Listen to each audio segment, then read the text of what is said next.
Hello, and welcome to today's Daily High Vibe video with James. Today I am going to be talking about dun, da, da, da, don't start a business, whatever you do. Now, I know this is going to sound a little counterintuitive as I am a marketing expert here trying to tell you not to start business. But really, the reason why I'm here today to talk about this topic is basically 80% of businesses fail in their first year. 80%. So that's a huge amount of businesses that start up and fail in year one. And of the remaining 20%, a further 80% of them never make it to year five. So why do so many businesses start and fail? Well, the simple answer is that many people out there are fantastic at their jobs. Many of you, fantastic. You do your job really well, but you don't like your company. You don't like your business. You don't like your boss.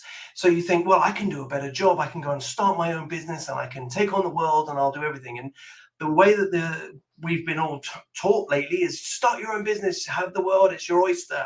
And yes, in the most part, you can do that. It's fantastic. Go and do that.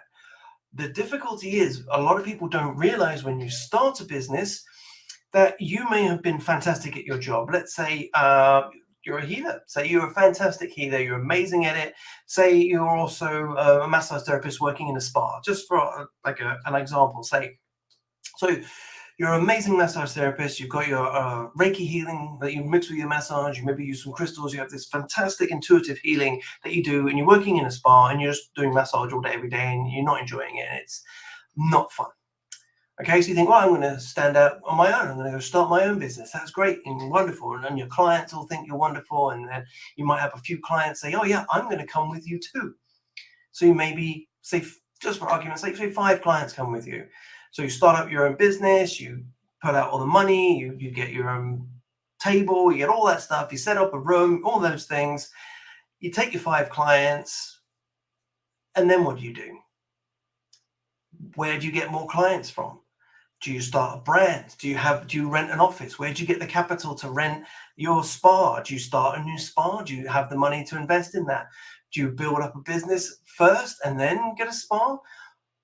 All these sorts of questions are often, many people think about them, but they don't think about them logically hard enough. And this is why they fail. They think, I'll just go out and the customers will come, or I'll just start putting flyers out and people will come. And marketing and business is hugely competitive right now. It's exceptionally difficult. There are thousands of businesses started every minute of every day, of every week. There are, annoyingly, I've forgotten the number, but there's a lot. Believe me, especially over the pandemic, there was something like 10,000 businesses a week started because everyone was working from home and they thought, great, we'll do this proliferation of online businesses. But the problem is, if you don't know your marketing, if you don't know who your client is, if you don't know where to get more clients from, if you don't know how to generate leads, if you don't know how to give good customer service.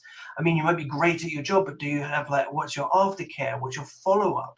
Did someone else look after that in the business that you worked in? All of these elements, there's so many factors that go into starting a business. So if you are thinking about starting a business, don't just jump in with both feet. And I know many of you probably don't, but many of you also do, because 80% of you fail in year one. So that's 1 in 5 people fail in year one because it's harder than you can possibly imagine. Because when you start your own business, you're not just the architect of whatever product or service you're giving. So like in this example, if you're a healer, a massage therapist, that is your core skill and that's what you're brilliant at. And no matter how good you are, if you were the best in the world, yes, people would come to you and they would flock to you, but how do they know about you? This is the whole thing. No matter how good you are at something, people need to know about you. They need to know where you are. They need to know how to find you. They need to know how to get to you. They need to know what your services are. They need to know how good your services are. It's not just good enough to rely on word of mouth. In our spiritual community, there are many fantastic healers out there who are doing a great amount of work. And they say to me often, When I ask, oh, how's business going? Oh, that's great. And where do you get your clients from? Oh, I get them all through word of mouth, which is wonderful. If you've been doing it for a while and you have a good, solid client base through word of mouth, that's great. But where do you get that if you don't already have clients? How do you build that word of mouth? Because interesting fact, word of mouth is the strongest marketing there is out there, bar none, because you will always trust your friend's recommendation over some complete stranger. So how do you build digital word of mouth? So that's one of the hardest parts, isn't it? So you can give people free treatments for reviews. You can ask people for reviews. You can give people incentives for reviews, like a secondary free treatment or a discount on a treatment or some other sort of incentive, like a gift voucher or something. There's many different ways to get reviews, but ultimately, without a good solid word of mouth fan base to begin with, reviews for people who've never heard of you online, and some way to attract new clients, then you will struggle to grow your business. No matter how good you are at what you do, you've got to realize that there are many different hats within a business, because you've got you, we'll call you the engineer of your business. Whatever you do, whatever you are, if you're building something, making something, providing a service, we'll call that the engineer. So you always have the engineer of business, but then you also have to have the salesman, someone who goes out and sells what you do.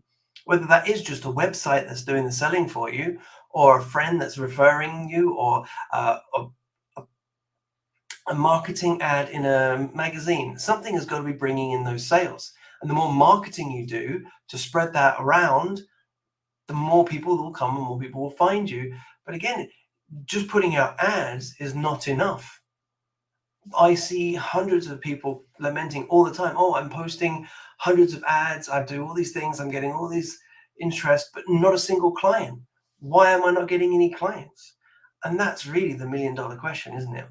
What do you do differently to turn someone who's got interest into a client? And really, this day and age, the proliferation of the internet and the digital world, it's all about trust. You've got to get people to trust that when they come to see you, you're going to deliver what you promise. So how do you build that trust? With reviews, with testimonials, with case studies, with digital word of mouth, with people actually giving recommendations, referrals. That's another great one. If you want to get more clients, offer referrals. So if you have a client, you say, well, if you refer someone to me, I'll give you 50%, 20%, 10% off a treatment in future, whatever you want to give, no matter how generous you are. And again, it's got to be a good incentive. Anything lower than 10%, people aren't really that interested in. Normally, anything below 15%, you're going to struggle to sell. So what I'm trying to say today is no matter what you do, unless you have all the different hats of a business nailed down and understood and ready to rock and roll before you start business, especially your sales and marketing funnel, because there's also all these other elements as well. You've got to think about whether or not you're going to be an accountant. Well, you've got to think about all your taxes and your bills and all the things. You've got to think about being a stockist for products and supplies and being able to be a buyer. Are you able to supply all the things that you need for your business? Do you need a media buyer to supply all your marketing stuff? Do you actually need a proper marketer? Do you need a digital marketer as well? Because nowadays, just being in marketing is not enough. When I was hiring, the amount of people who'd come for interview for a digital marketer and only been in an office which did digital and had absolutely no experience with digital whatsoever. And this is the minefield that you'll come up against when you are starting out as a new business. There will be people telling you lies left, right, and center to try and win your business.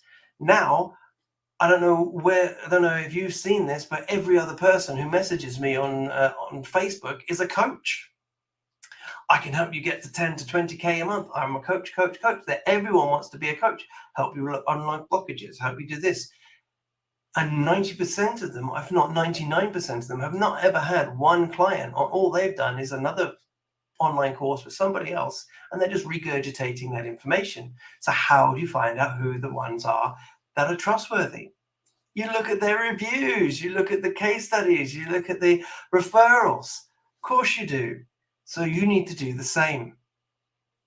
So Thank you very much for your time today. I've been James Shields of Holistic Serenity, doing my spiritual marketing chat live here, and how to don't start a business unless you have everything locked down and you are confident, because 80% of businesses fail in year one, and we're coming up to year 5 of Holistic Serenity. So I really hope I'm not part of that last 20%, that of 80% of 20%.